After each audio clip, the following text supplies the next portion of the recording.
Đầm không? Thấp ngán 75 sai. Chị bên kia rồi. Thì chị làm nó. Dạ, cái môn sao cái mình làm không đó thầy.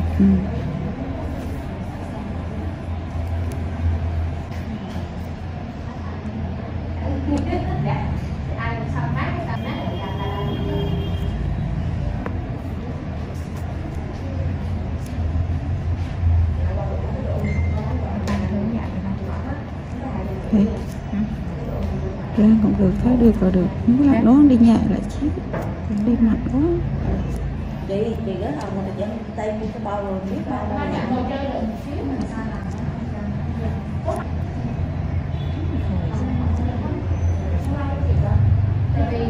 Ở đâu đi tay mua giờ cho buồn xa hả mà về không? Cái đó là mình phải đi ra nhà xong mình gỡ ra bãi chứ.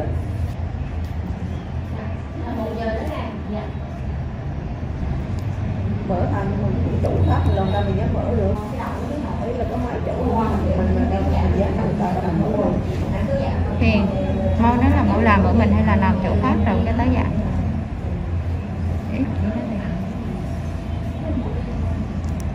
Thôi để đó.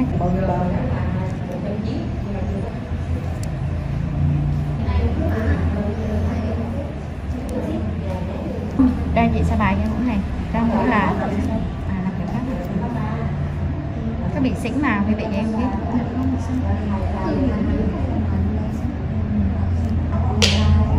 Cái thùng rác gì?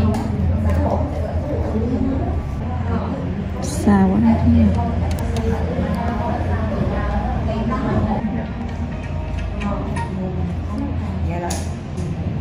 Ở nhà không nè? Có xa không?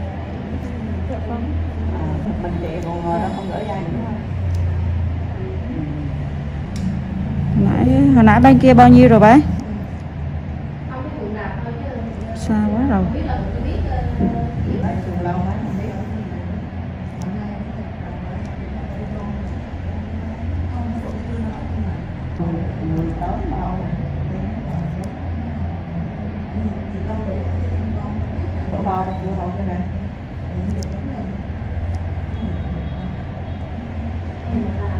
Có cái toa đây gửi qua mình chỉ ra lái cái này nữa. Đi đâu có nhập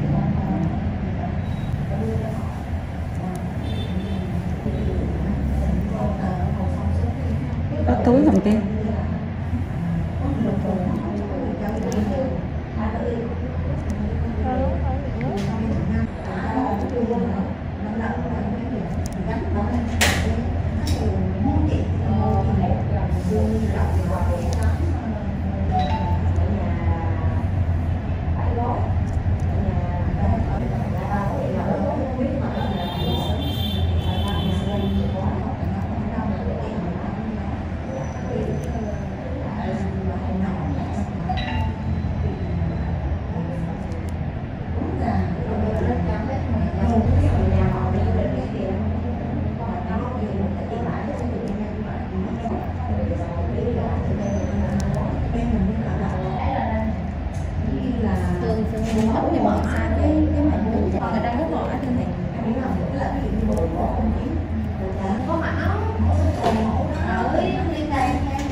Ở đâu?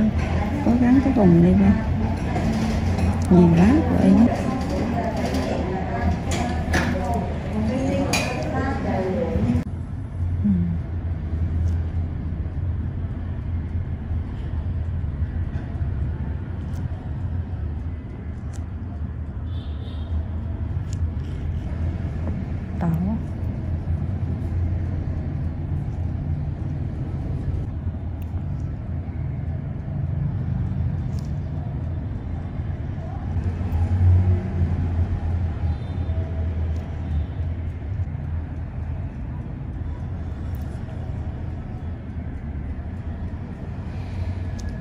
Đa vậy.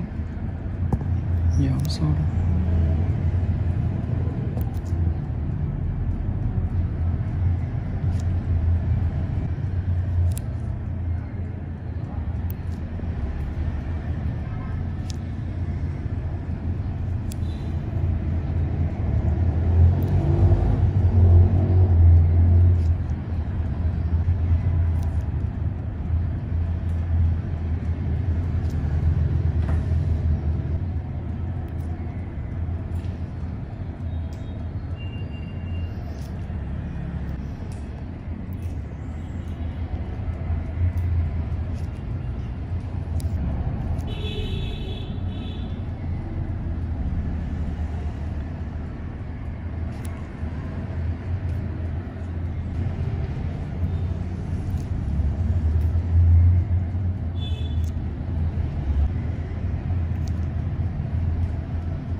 Cái chuyện mà chân mày đó kìa là chân mày mới hay chân mày cũ vậy?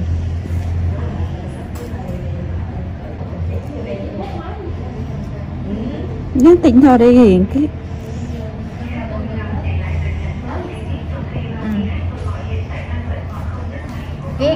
Cái là kiến tư vấn cho chị, cô thầy chị làm phun hay đi khác giùm chị sai cái.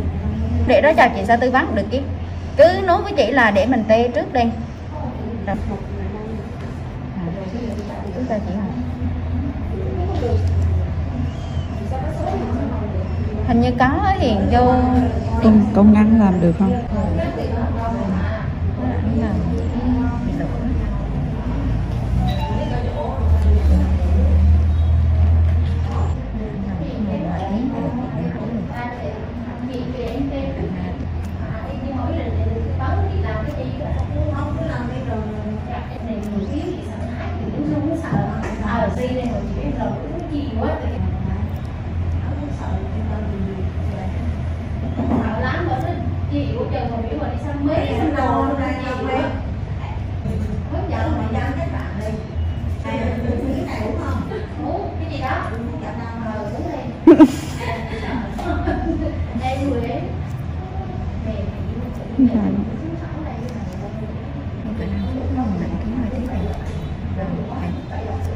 Không chứ không được 6 phút đi.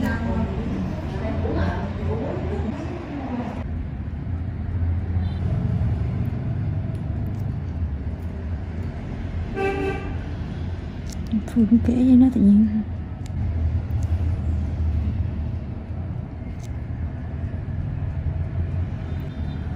Nếu mà nhân viên nhà mình á, mình thấy áp lực rồi.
Cái dây thì liên can đó nhé.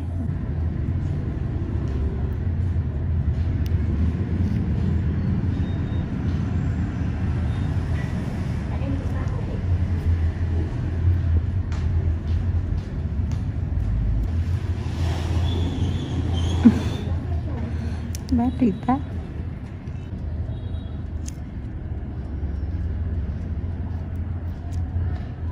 Cái thì tắt. Vậy đó nó dễ gì. À chị Yến tới mà thấy.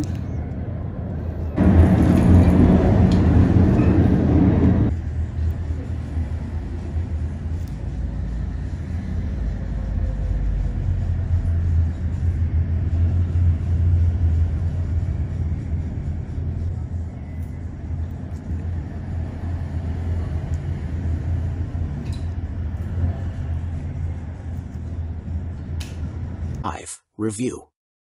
Basically a stripped-down Honda GL 1500 Gold Wing, with lower gearing and 6 carbs. The Honda F6C Valkyrie is actually reasonably good fun to ride, and some might say it's best-made motorcycle in America.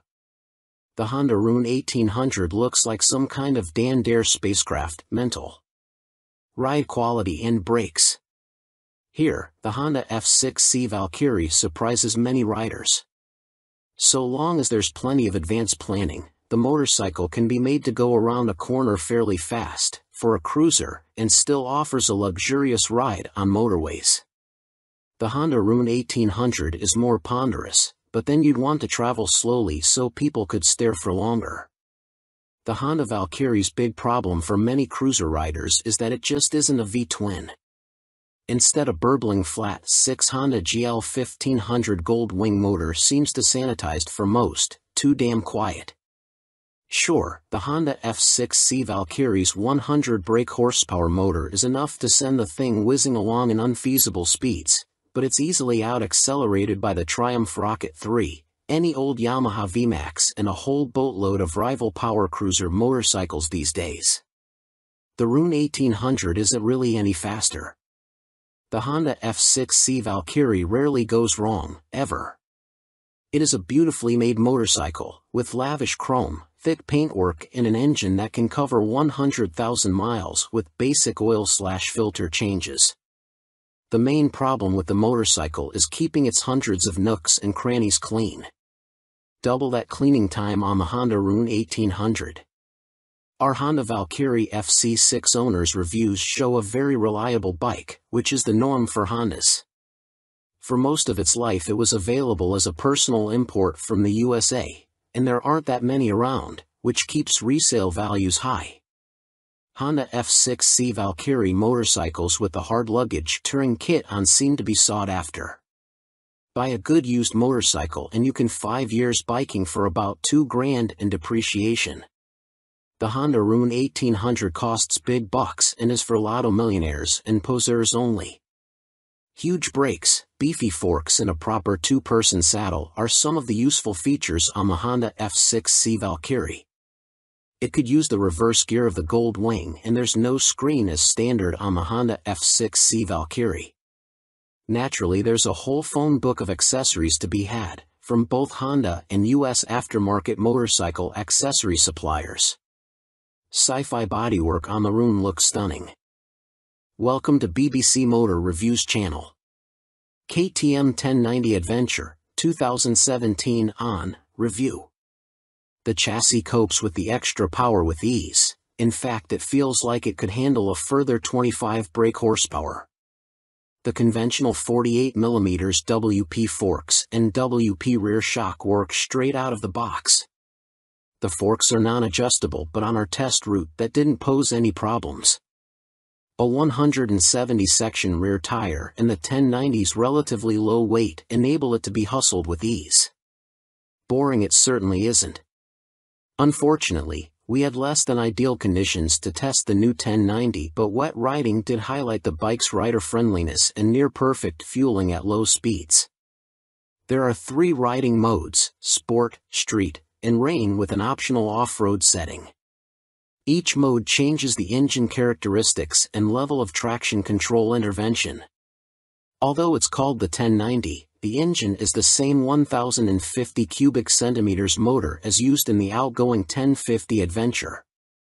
In the old model, KTM restricted it to 95 brake horsepower, but they've unleashed an extra 30 brake horsepower for the 1090, pushing peak power to 125 brake horsepower and torque to 80.4 ft-lb.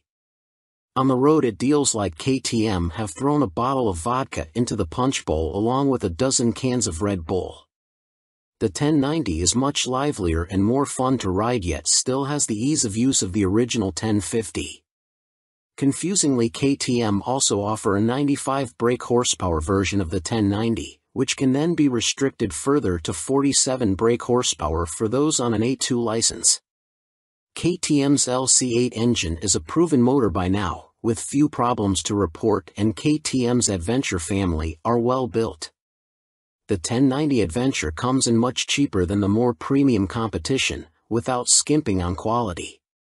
The standard price of £11,299 is good value, although the bike we tested would have cost £12,800. As the 1090 is the baby of the adventure range, the spec doesn't quite match that of its bigger brothers, but you do get 3 riding modes as standard: sport, street and rain. An off-road setting can be unlocked with the optional off-road pack, £243.78. Traction control and ABS are standard but not lean sensitive, and the TC can't be deactivated on the move. Old-style clocks remain. Welcome to BBC Motor Reviews channel. Cinis Akuma 125, 2022 on review. Priced at £2,599, the Akuma significantly undercuts the popular Honda MSX 125 Grom, which is its obvious target. And though my preference is for traditional-looking bikes with a retro feel, like the WK Scrambler or Cinis' own Outlaw, after riding the updated Akuma, I'm genuinely impressed. Ride quality and handling are altogether spot on, and though not the outright fastest, it's plenty quick enough. Yes, perhaps the seat leans you a bit too far forwards, and at 6 foot tall my knees are a bit high, but this aggressive style and involving feel make the Akuma a confidence-inspiring and solid first ride for any newcomer. If I wasn't a skint student on part-time wages, I'd buy one without a moment's hesitation. Can't say much more than that. For 2022, the Cinis has larger 14 inches wheels, upgraded from the previous 12 inches. Still small, they improve handling and give a stable feel around corners, while still making the Akuma very agile at low speed and in close quarters. The handling is smooth too, thanks to the suspension and low center of gravity, and with the seat pushing you forwards you can really feel every inch the bike. Leaning forwards into corners and tucking in on the straights, the Akuma might be a modern monkey bike but rides like, well, a proper bike. They call it the Mini Monster, and it deserves the nickname, being a down-to-earth yet modern bike that both looks and rides the part. Being angled steeply forward means the seat does affect comfort, and with the abrupt shape of the tank you need to be gentle with the brakes. The Akuma is also very compact. It's physically smaller than my own WK Scrambler 50. However, although perhaps better suited to smaller riders, with its 820mm seat height, the Cinis happily supports 6 feet of teenager. Both the front and rear brakes very good, and they're combined, which means the front is linked to the rear. There's no ABS, however. Being air-cooled instead of liquid-cooled doesn't really match the modern style of the Akuma, and with 9.7 brake horsepower it's not as powerful as other more modern bikes. However, this also means welcome simplicity, and you'll get your money's worth of reliability. It's also fast enough. Accelerating sharply and with a more than adequate 67 miles per hour indicated top speed, the Akuma feels swift and has the smoothest, easiest gear change of any 125 cubic centimeters bike I've ridden. Most noticeable of all the Akuma's features is the 3-tiered exhaust. It's not just an eye-catching MV Agusta styling trick, but 3 fully functioning pipes that sound ace as well as looking great. With aggressive shapes, new blacked-out finishes, steel trellis frame, which is non-structural, and its raised tank giving the look of an arched back and so resembling a big cat, go on, imagine, riding the Akuma makes me feel like I stand out from the crowd. Which is important for the teenage market. Switchgear, components and overall finish look and feel pretty good for a $2,500 bike. Some fasteners and smaller parts will need coating with anti-corrosion treatment for winter use, but that's true of some bikes costing 5 times as much. And overall the Cinis does a good job of disproving preconceptions about cheap, flimsy Chinese bikes. Honda's trendy MSX 125 Grom costs £3,849.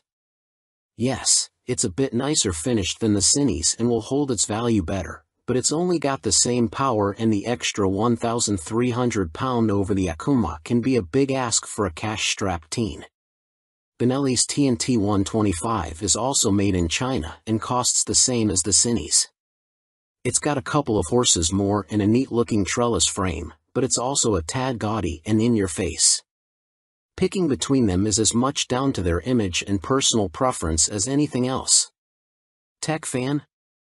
You'll be interested to learn that the display now has multiple color options as well as brightness settings. At first, I thought it was just another knick-knack, however it is helpful especially in changing weather or when looking through a tinted visor. And it's like socks with days of the week on, every day can be a new color.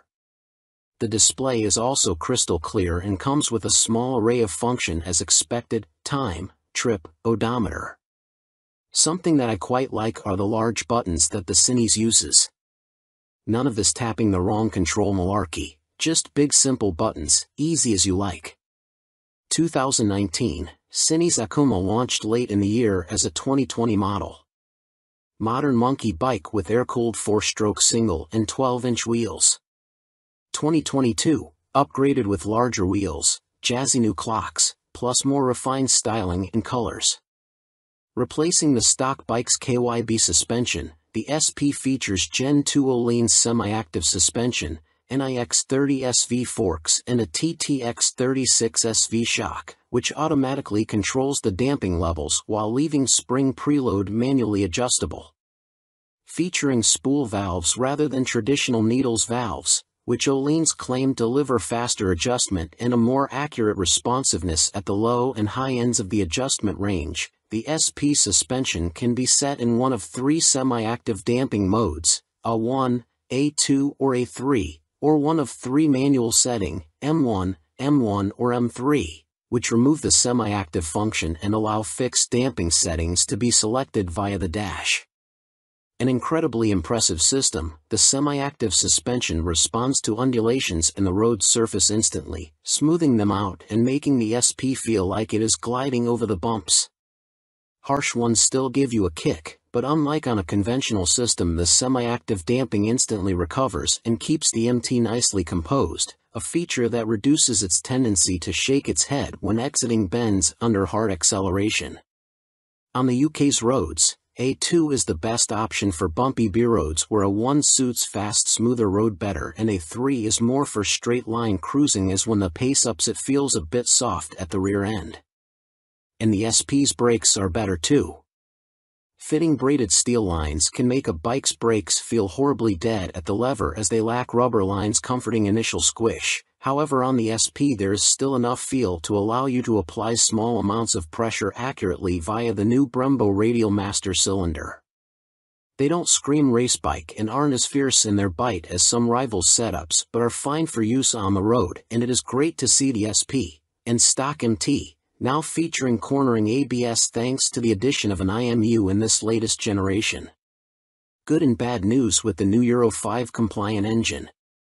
Starting with the good, thanks to the revised fuel injection system, the throttle response is now smooth. In B mode, A mode is still a bit too aggressive for road use, and the crossplane's enhanced mid-range surge of power is staggering, as is the wonderful offbeat sound, which has been tuned through a new intake system and feel. But despite lengthening its gearing, the MT remains a noticeably thirsty bike and recorded 41 miles per gallon on our test ride, which is what Yamaha claim, but still equates to a range of just 155 miles until the 17-liter tank is empty. If you opt for the SP, alongside the Öhlins suspension you gain braided steel brake lines as standard, as well as a 3-piece belly cowl, black bars and levers, and a stitched seat. Unlike the stock bike, which comes in 3 color options, cyan, blue and black, the SP is only available in Icon Performance, and it also features a polished metal finish on its swing arm where the stock bike has a black painted one. Everything else, including the engine and electronics package, is identical between the 2 MT10 models, which is good news for MT10 owners but a bit disappointing for SP owners who may feel like they deserve something extra to brag about aside from suspension. Which brings up the question of price. The MT10 SP costs £2,500 more than the stock MT10 at £16,000, which is tantalizingly close, especially when you look at a finance package. On a PCP deal after a £3,000 area deposit, you are looking at paying about £35 a month more for the SP when compared to the stock bike. That's about the price of a takeaway meal for two every month, which seems a small sacrifice to gain that all-important Öhlins bling. In terms of running costs, both the SP and stock MT10 have the same poor fuel economy and cost roughly the same to insure and service, so that's not a factor in ownership, and the SP should hold its residual value a bit better. How does it stack up against its rivals? Very well.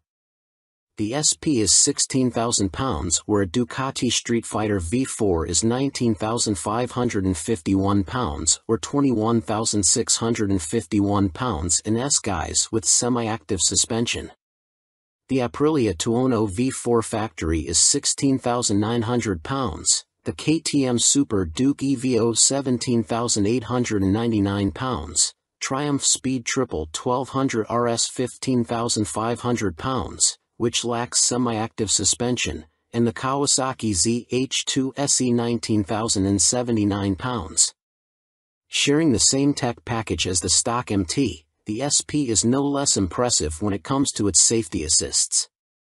Thanks to a 6-axis IMU, you get cornering ABS and TC, as well as slide control and anti-wheelie that sit alongside an up/down shifter, engine braking control, cruise control, and variable power modes, all of which are controlled via the new 4.2-inch color TFT dash, which lacks connectivity.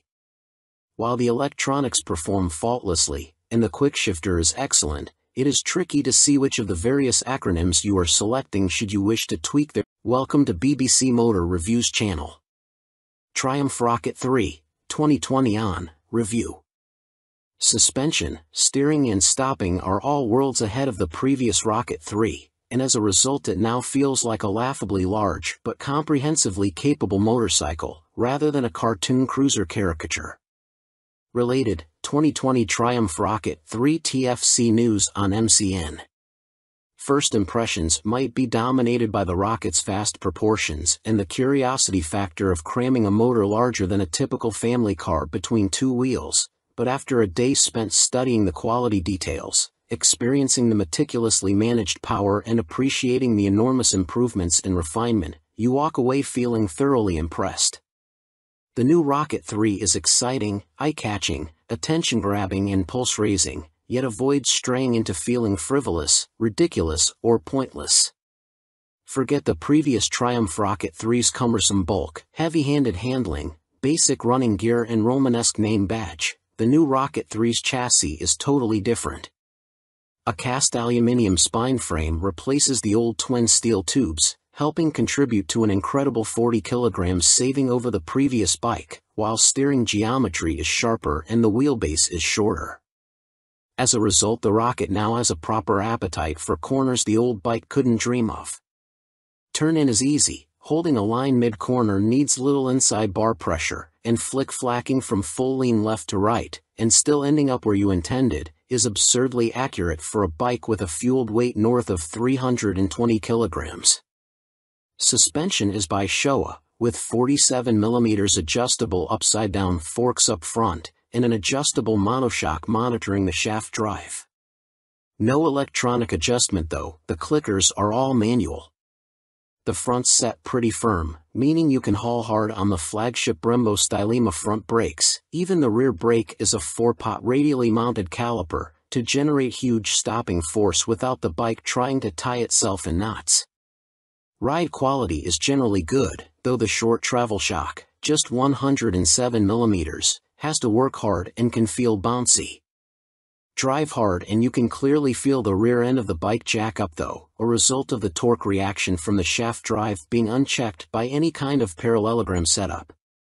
The Rocket 3 comes in two flavors, Roadster R and Touring GT, with the main difference being riding position. The R has a higher seat, mid-set foot pegs and narrower bars, giving a more aggressive Street Fighter stance, while the GT's lower seat, feet-forward controls and wider, higher bars give a relaxed, cruiser feel. Everything is transferable between the bikes, meaning you can create whatever kind of muscle power touring cruiser you like. Into the bin goes the Rocket 3's 2,294 cubic centimeters triple, replaced by this all-new, gruntier, smoother, cleaner, stronger and smaller 2,458 cubic centimeters engine. Huge 110.2 mm pistons eclipse the old 101.6 mm items, while stroke is significantly reduced, down from 94.3 to 85.9 mm, allowing Triumph to make a shorter motor. Peak torque is identical to the previous Rocket 3 Roadster, at 163 lb-ft, but the new motor holds onto that grunt for longer as revs climb. Where the previous Rocket's torque curve fell away sharply above 2,500 rpm, the new motor has a much fatter, flatter delivery. As a result, headline power is up to 165 brake horsepower. But as ludicrous as that might sound, the reality is that it's immensely easy to use. All that prodigious power is carefully controlled by the ride-by-wire throttle and predictive, lean-sensitive traction control, while output is restricted in lower gears and top speed is electronically limited to 138 miles per hour.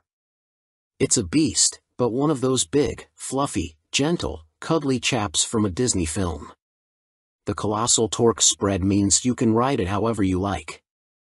Plunk it in one gear and dip into the immense grunt from 2,500 to 5,500 rpm if you're feeling lazy, or chase the 7,000 rpm redline and work the new sweet-shifting 6-speed gearbox for maximum thrills. There's even an optional two-way quickshifter in Triumph's accessory catalog, if you like changing clutchlessly.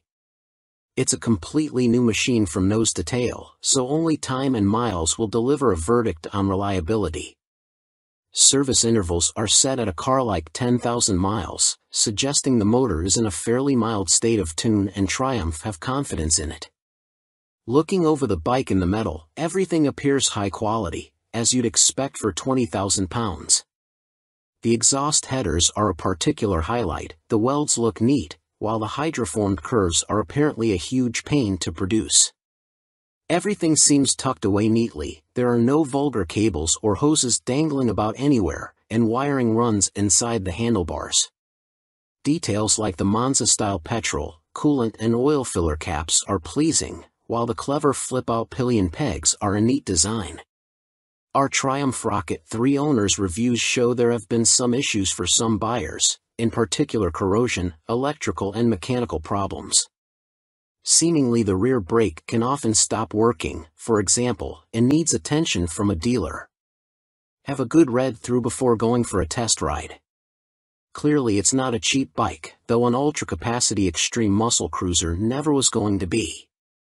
The Rocket 3R is 19,500 pounds on the road. That includes almost all the gadgets, apart from the two-way quickshifter and the heated grips. The GT version, which includes the heated grips, a fly screen and a pillion backrest, is 20,200 pounds.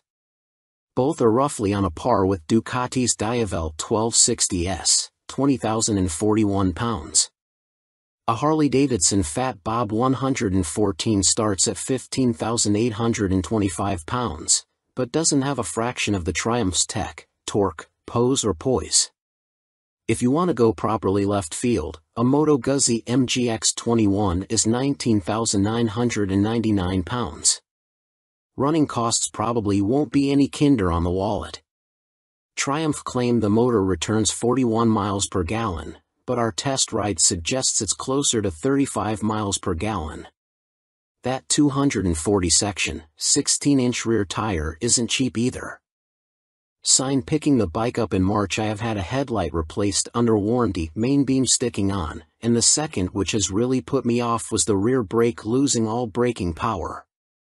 It has been back to my dealer who changed the fluid for a better one but was told that Triumph know there is an issue and they are working on it. I thought anything to do with brakes on a 163 pounds of torque monster would be the #1 agenda. First service only.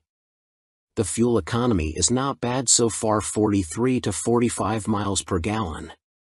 That is with occasional spirited riding thrown in. 2 stars is because after 6 months I was offered 13,500 pounds from the dealer to buy it back.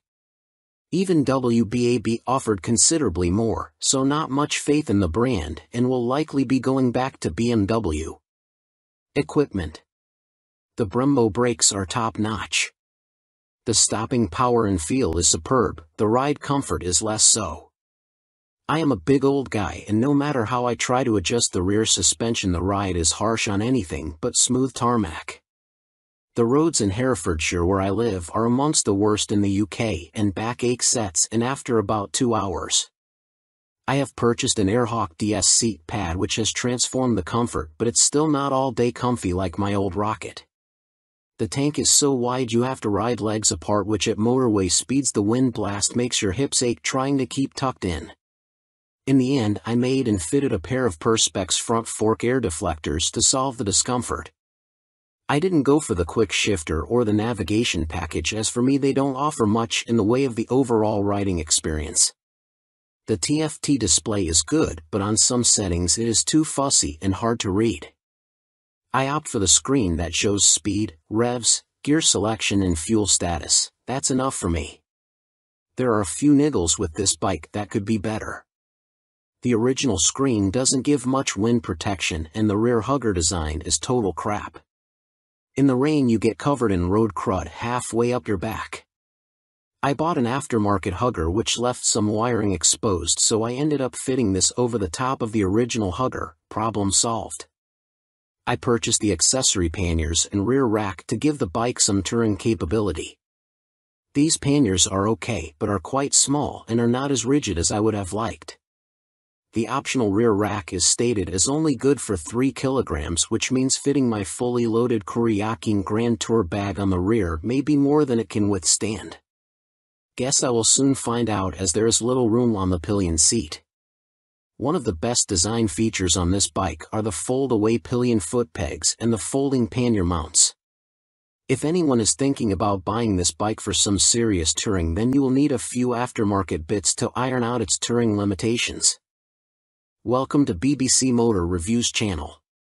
Yamaha Fazer 600, 1998 to 2004, Review and Used Buying Guide. Related, Easy Fit Kit turns Yamaha Fazer 600 into retro race rep. In fact, since Yamaha stopped the FZS 600 Fazer's production in 2003, it has taken them until the launch of the Tracer 700 to replicate the Fazer's magic formula. However, in 1999 the Yamaha Fazer 600 was the best-selling bike in its class, and by 2002 the firm had sold over 83,000 units. There is a reason the Yamaha Fazer has such a strong following. As soon as its wheels start to turn you are right at home. It is ease personified and most of this warm feeling comes from the wonderful motor. With the Fazer, Yamaha got the basics right and that's what makes it such a great bike. The tank range is long, the seat comfortable, the fairing effective, the brake sharp and the motor strong in the mid-range and extremely reliable. The suspension may be a bit baggy, but if that's the Yamaha Fazer's only real fault 22 years after it was launched then that's not bad going. Useful Yamaha Fazer 600 specialists include www.foc-u.co.uk and yamahaclub.com. Read on for our full used buying guide. Ride quality and brakes. Launch impressions. When you push the Yamaha Fazer 600 to the limit, which is easy with those blue dot or one brakes up front, it dives a little bit and loads up the front end. It waggles a bit, but the handling is generally confidence-inspiring and if you take it steady you could ride to Budapest on a Yamaha FZS 600 Fazer and feel no severe aches or pains. Yamaha Fazer 600, what does it ride like now? With limited suspension adjustment, post-2000 models have variable damping in their forks. The Yamaha Fazer is a bit wobbly in the corners and the Sumitomo calipers shared with the R1 quickly overwhelm the forks when you brake hard. But where on some bikes this is an annoyance, on the Fazer it makes you giggle and adds to the amusement factor. There's just under 100 brake horsepower in the Yamaha FZS 600 Fazer's detuned, Thundercat 600 cubic centimeters, 4-cylinder engine and that's plenty for backroad fun, as well as motorway commuting if needs be. The Yamaha FCS 600 Phaser delivers its power in a wide spread, and the 6-speed gearbox is there if you feel like playing tag with sports bikes. Yamaha Phaser 600. What's the drivetrain like now? The inline-4 is beautifully smooth and has that lovely mid-range pull you get with an old long-stroke unit. It's not revvy or buzzy like the FC6's engine, it's just silky smooth and full of drive. The gearbox may be showing its age, the linkage is notoriously sloppy when worn, but it clunks into gear with a reassuringly solid feel, and the bike is more than happy to break the national speed limit when asked. The Yamaha Phaser is a fairly well-made motorcycle, and except for the black painted downpipes rotting away, or the brake calipers seizing up, the Yamaha Phaser doesn't suffer big problems. It can rack up very high miles with regular servicing. Apart from its thirst for fuel, it would make a great dispatcher's motorcycle. Yamaha Phaser 600 reliability. We've got a whopping 52 Yamaha Phaser 600 owners reviews on the site, and the bike scores 4.6 stars out of 5 overall, with the same score for build quality and reliability. This is an incredibly high score, meaning it's safe to say you can depend on the Phaser 600. Minor issues include the Phaser lacking more modern equipment such as more electronics, but this is an old bike now. You can't expect the world. Its value more than matches its spec. Yamaha Phaser 600 common problems. Early ignition barrels aren't very strong. Check it works smoothly and that the ignition key works the fuel cap and seat lock.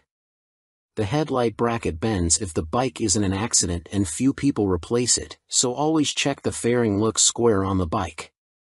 The steel swing arm can trap water and rot around the chain adjusters, so inspect this area well for any obvious rust damage. The Phaser has a 110/70 front tire, and as a result tire choice is limited. You can fit a 120/70, but this can interfere with the mudguard. Yamaha Phaser 600, a mechanic's take. By Chris Spinks, Chief Instructor, Metropolis Training School. The key factor when buying a used FCS 600 Phaser is seeing if it goes into second gear. First gear on the Phaser is quite short, and the jump to second puts a lot of strain on the gearbox.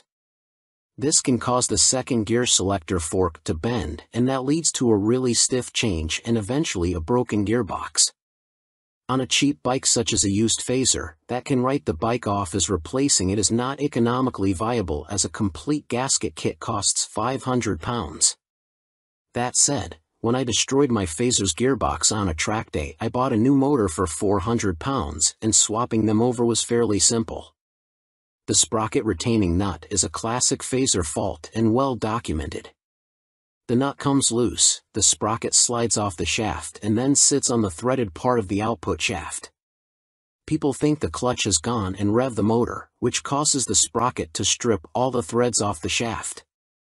You can slide the sprocket back on and spot weld it in place, but you need to be careful not to overheat the seals. As long as you fit the nut correctly using the locking washer, you should be fine, although Yamaha did release a deeper threaded nut and this sorts the issue. The lights on the Phaser are poor, but on the 1998 9 model the bulb vibrates and creates a white powder that fills up the lenses. This is impossible to remove and makes the light even worse. Some owners change the lume to convert the Phaser to twin headlights, which is very easy, but you need to tilt the main beam down or it will fail an MOT. After 15,000 miles the shock will be duff. I'd recommend getting the forks rebuilt and buying an aftermarket shock. Don't be tempted to go for a stiff fork springs. I've found softer ones works better. When it comes to the finish, the paint likes to flake off from the engine's fins, so don't jet wash the engine, and check the downpipes. The motor is totally bulletproof, but the cam chain tensioner can need changing and it is a nightmare to get to. At the end of the day, a well-looked-after Phaser is a brilliant buy and totally reliable. At the training school we would see them cover over 65,000 trouble-free miles with only oil changes. Extrema Makeover, Aprilia put the RS660 on a diet for a limited edition focused model. Alongside the surprise launch of their 2023 BX450, Bimota have shed more light on supercharged Tessie Tourer currently in development.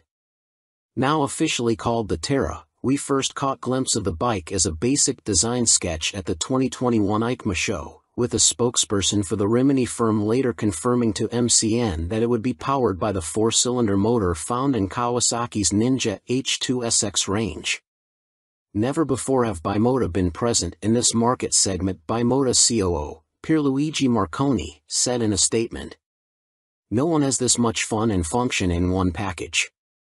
The Terra is an attention grabber that will act like a halo for Bimota by attracting further consumer attention to our impressive vehicle lineup, he continued. Although details remain scarce, Bimota have gone into some depth on the new steering system, which sits diagonally between a front subframe and the front wheel.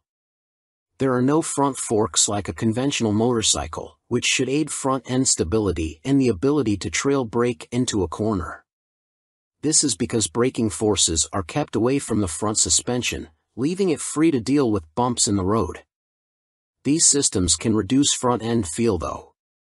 Until now, Tessies were only made for the sports segment. Marconi told MCN at EICMA 2021, "We'd like to put the Tessie name to adventurers, tourers, and bikes like that. Our philosophy is to have two lines of bikes," he added. One is the Tessie line and one is for more traditional models. We like to follow the two concepts, because although a Tessie chassis has a lot of advantages, for some riders it is still too much of a novelty. Alongside the funny front end, Bimota have also confirmed that the Terra will receive semi-active suspension developed in partnership with Marzocchi. The ride height can also be adjusted either manually or electronically by 30 mm.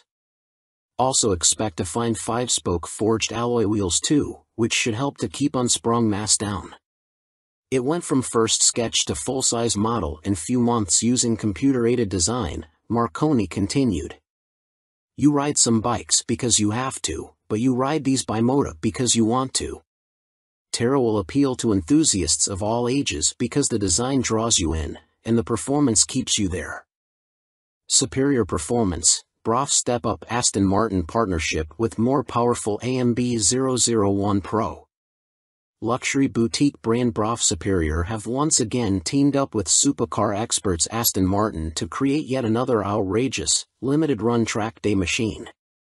The AMB 001 Pro made its debut at the EICMA trade show in Milan and follows in the footsteps of the first-generation €98,000 AMB 001, which entered the public consciousness back in autumn 2019 and has since sold out. The standard track-only 001 features a turbocharged 997 cubic centimeters liquid-cooled V-twin engine that sits as a stressed member in the chassis.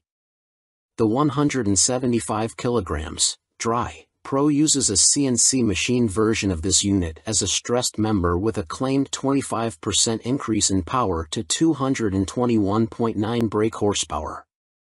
There's also carbon fiber bodywork said to be inspired by Aston Martin's 1,000 brake horsepower Cosworth-built 6.5-liter V12 Valkyrie AMR Pro hypercar.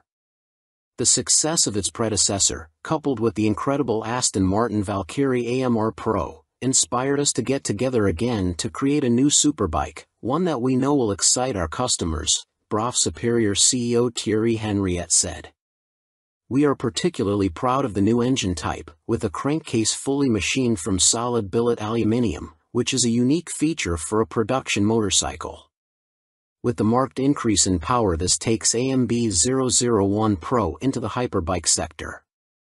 Machined from AL 5000 solid billet aluminium alloy, the uprated motor also gets a new cylinder design, with wet cylinder liners for greater cooling, which should help with the longevity over prolonged hard use.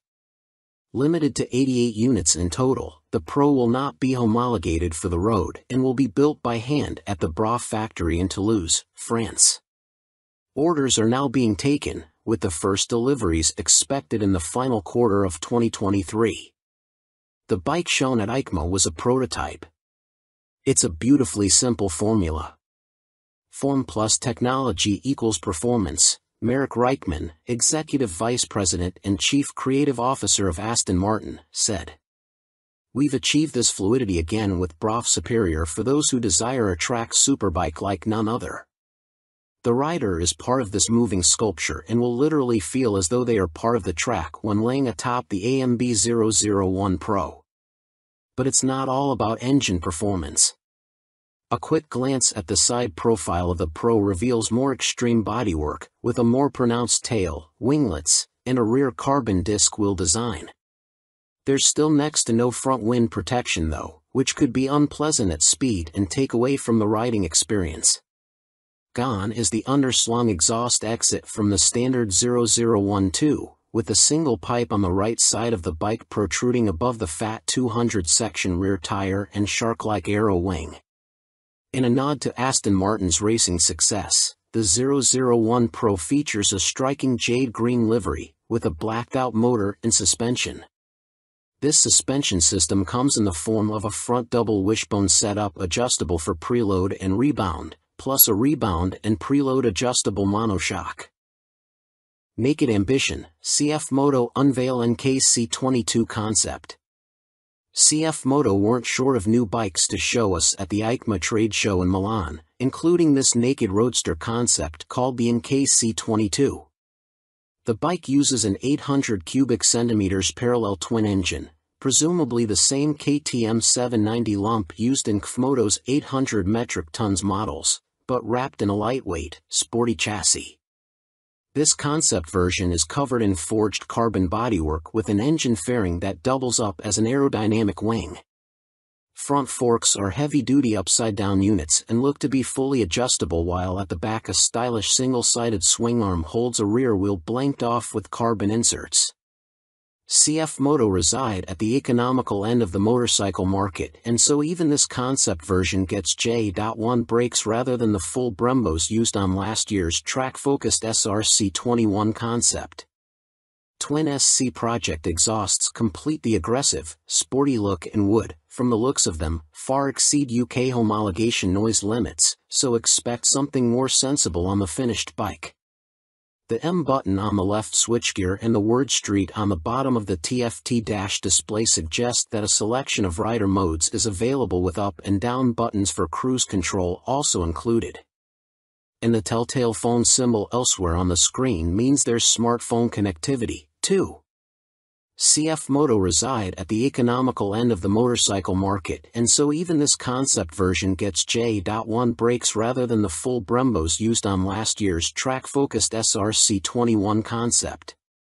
Twin SC Project exhausts complete the aggressive, sporty look and would, from the looks of them, far exceed UK homologation noise limits, so expect something more sensible on the finished bike. The M button on the left switchgear and the word Street on the bottom of the TFT dash display suggest that a selection of rider modes is available with up and down buttons for cruise control also included.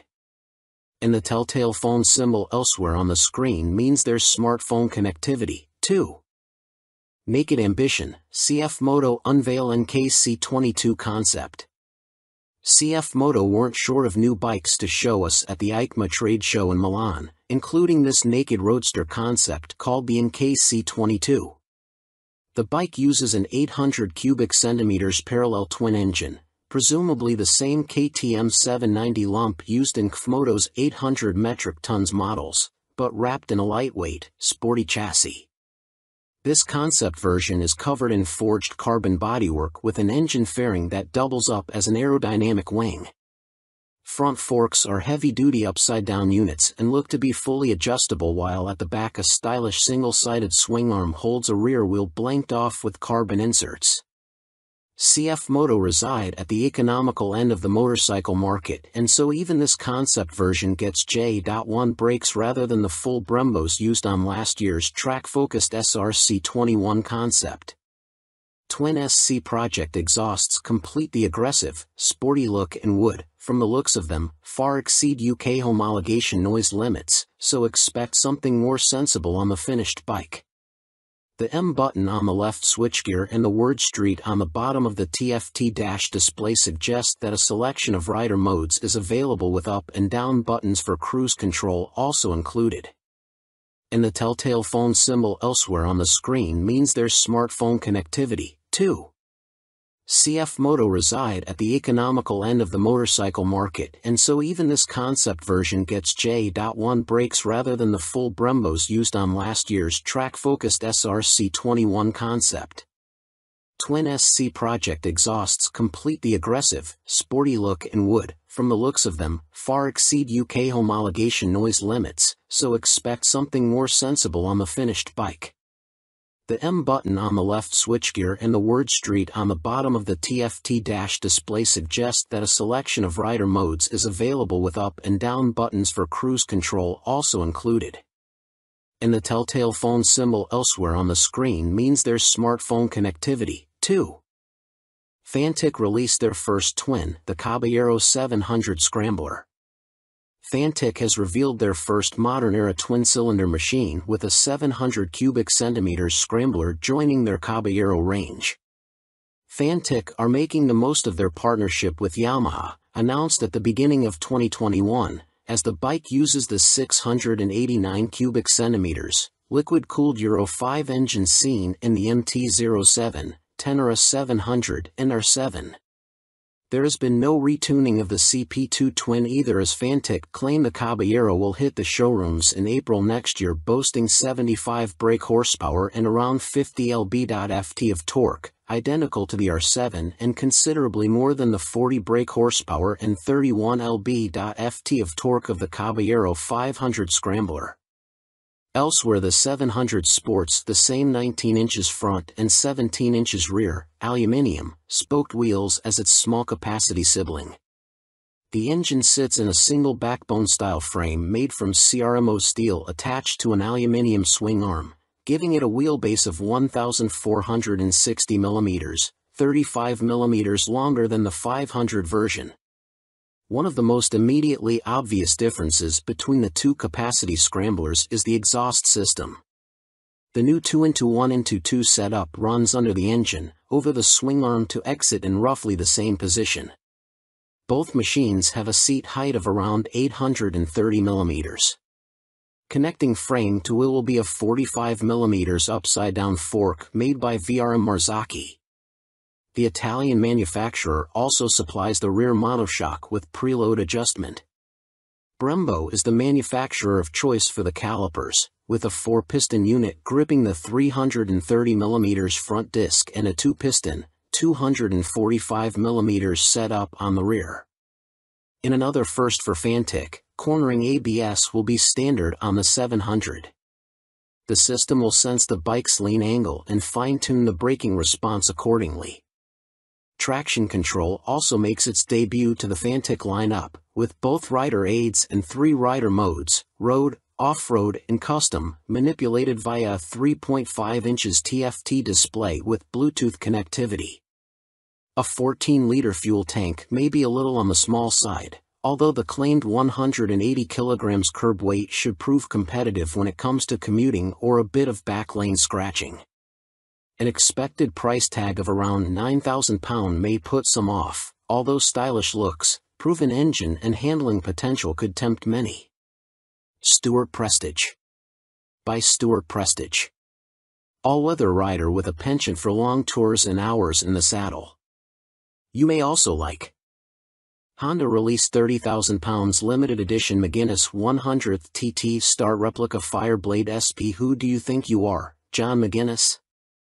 Well, now you really can live out your TT fantasies, as Honda reveal they will build 30 examples of this CBR 1000RR Fireblade SP John McGuinness 100th TT Start Replica Edition in celebration of the road racing legend's phenomenal accomplishments on the island. The headline visual difference from the stock bike is the bold replica of the paint job John raced with for his 100th TT Start. But this is more than just a replica paint job, there's a whole host of other upgrades to add to the exclusivity.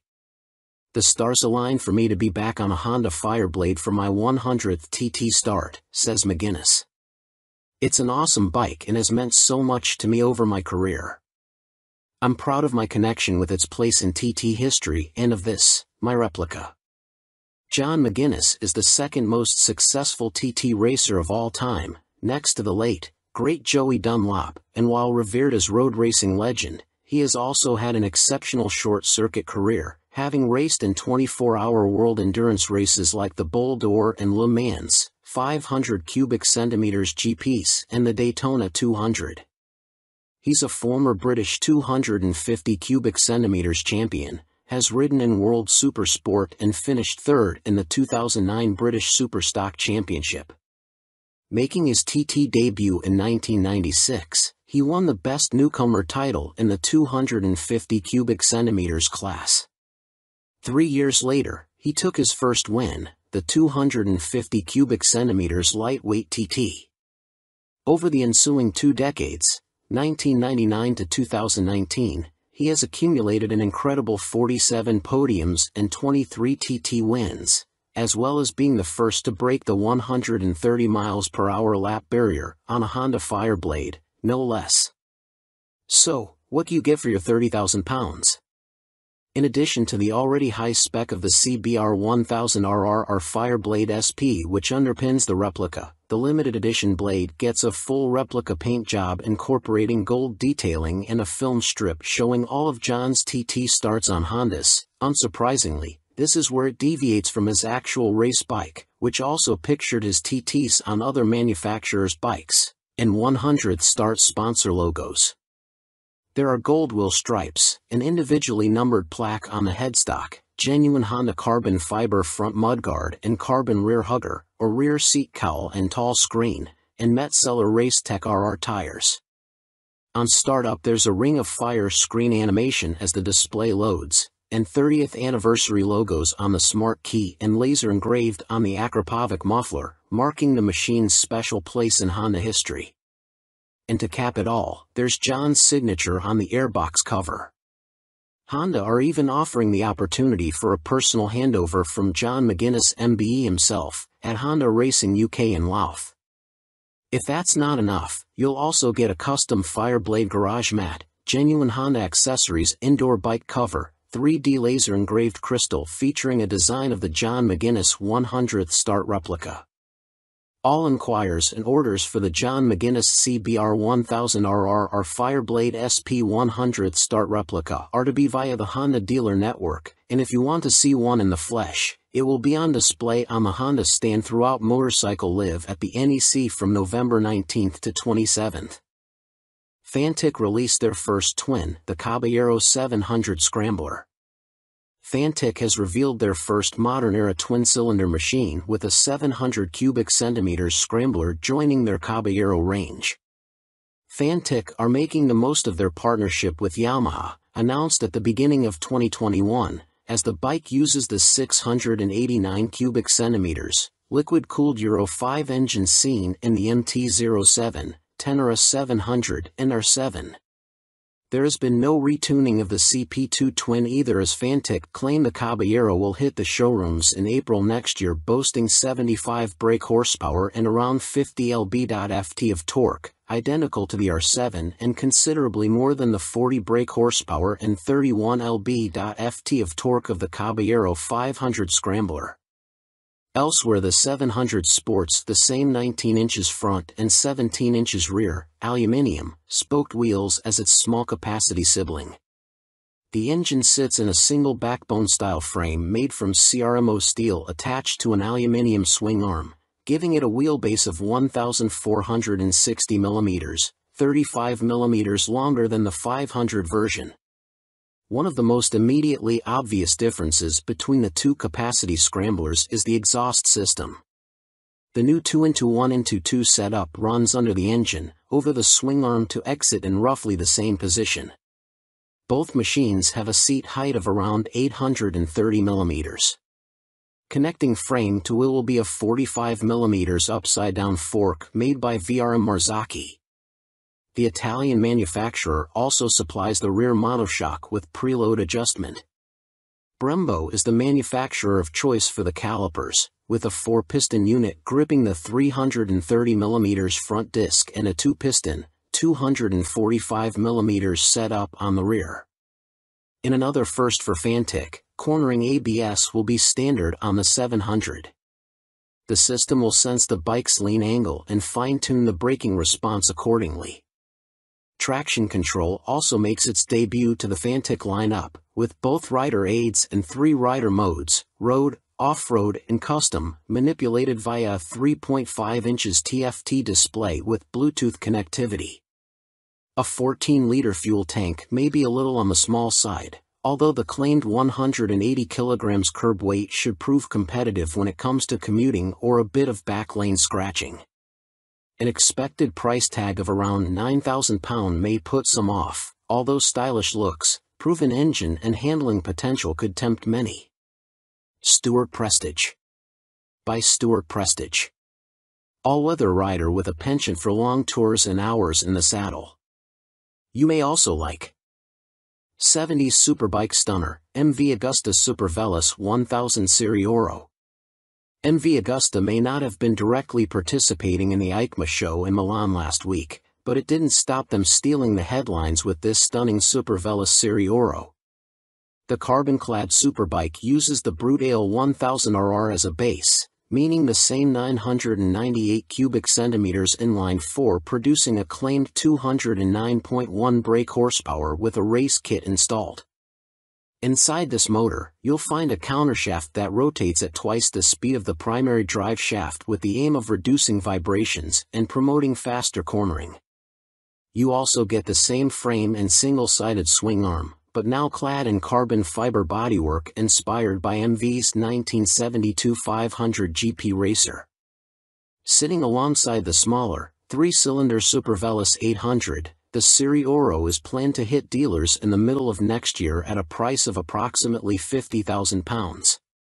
In total, 40 elements of the bike are finished in carbon fiber, including a set of winglets that MV claim produce 39.2 kilograms of downforce at 199 miles per hour.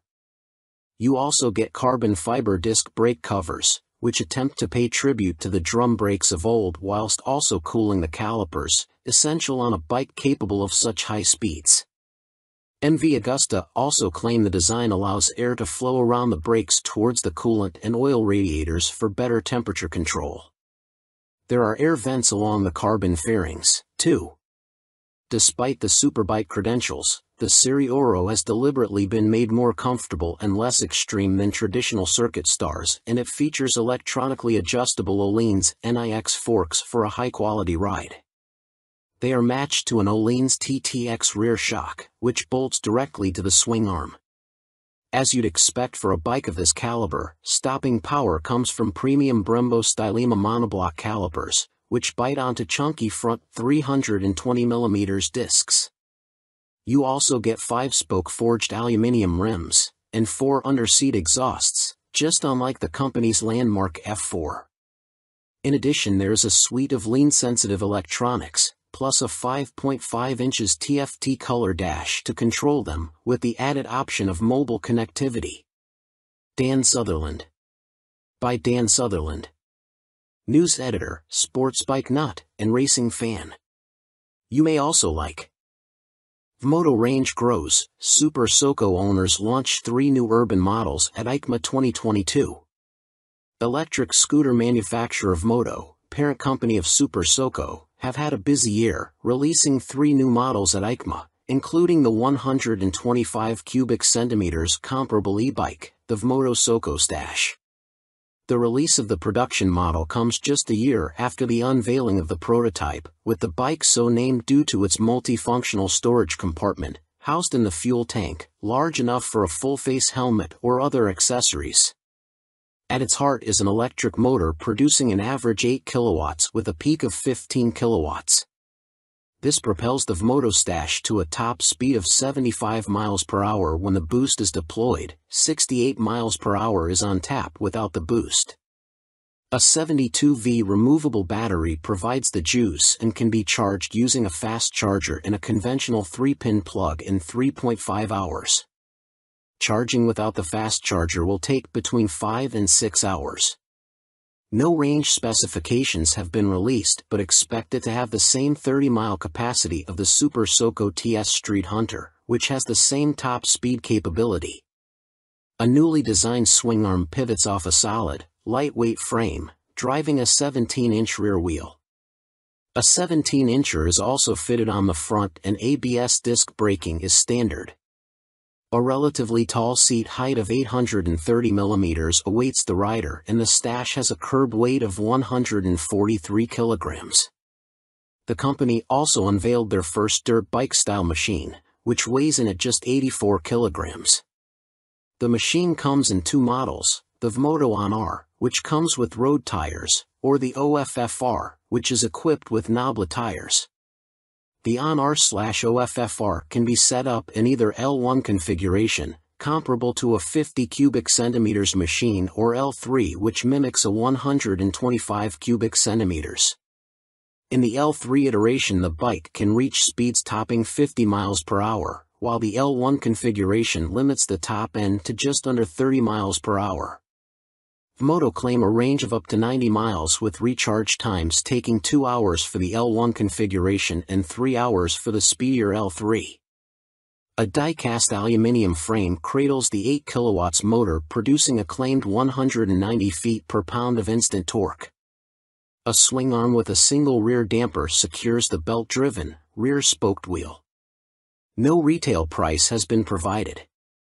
The Vmoto Soco F01 scooter is, technically speaking, not a new bike, as it was available as part of a commercial fleet, but now will be available to the general public, the company also announced at EICMA.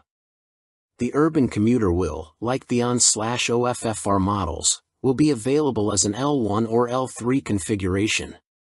A 2 kilowatts or 4 kilowatts, L1 and L3, motor will get the rider up to a maximum speed of 27 miles per hour for the L1 and 45 miles per hour for the L3 model. Vmoto claim a range of between 50 and 60 miles dependent upon the setup and riding style. The charging time of the removable battery is 3.5 hours with a fast charger using a domestic 3-pin plug, or 6 hours without the fast charger. Coming in at 110 kilograms with a seat height of 855 millimeters, the F01 should prove a popular choice for city transportation.